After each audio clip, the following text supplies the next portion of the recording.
Elle n'est affiliée à aucun parti politique ni aucune ONG. Et pourtant, depuis des semaines, Amélie prépare la marche pour le climat.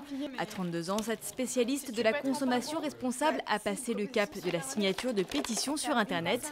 Elle est bénévole pour la manifestation parisienne. Là, on est en train de préparer tous les chocolats qu'on va distribuer aux personnes. Alors, et aux personnes qui seront dans la marche et aux personnes qu'on va croiser en chemin pour les inciter à nous rejoindre. Et comme le slogan de notre groupe, Art, c'était « La Terre est la seule planète où on trouve du chocolat, préservons-la ». Et bien là, en gros, on distribue du chocolat, entre autres.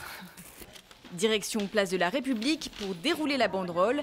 À 2 jours du sommet sur le climat des Nations Unies, où plus de 120 chefs d'État sont attendus, il faut taper fort pour éveiller les consciences des décideurs. C'est important que les pouvoirs publics se rendent compte que l'ensemble des citoyens et de la société civile est concerné par les enjeux climatiques et se mobilise pour trouver des solutions concrètes. À l'origine du rassemblement mondial Avaaz, un mouvement citoyen en ligne qui compte plus de 38 millions de membres à travers le monde.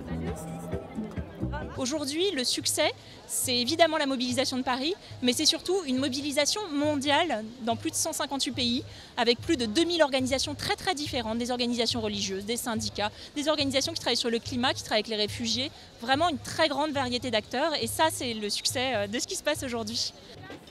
À Paris, ils étaient plusieurs milliers à défiler pour la bonne cause, dans une ambiance familiale et conviviale. Ce qui me semble super important dans cette marche, c'est qu'il n'y ait pas de leader politique derrière. Enfin, il n'y a aucun leader d'aucune sorte. Le fait que ça parte vraiment du peuple, je trouve que c'est ce qui fait la force de cette marche. Face à l'urgence climatique, les citoyens tirent eux aussi la sonnette d'alarme. Il est certainement déjà trop tard pour limiter à 2 degrés le réchauffement moyen de la planète, un seuil critique selon les experts du climat. Mais jamais trop tard pour faire de notre mieux.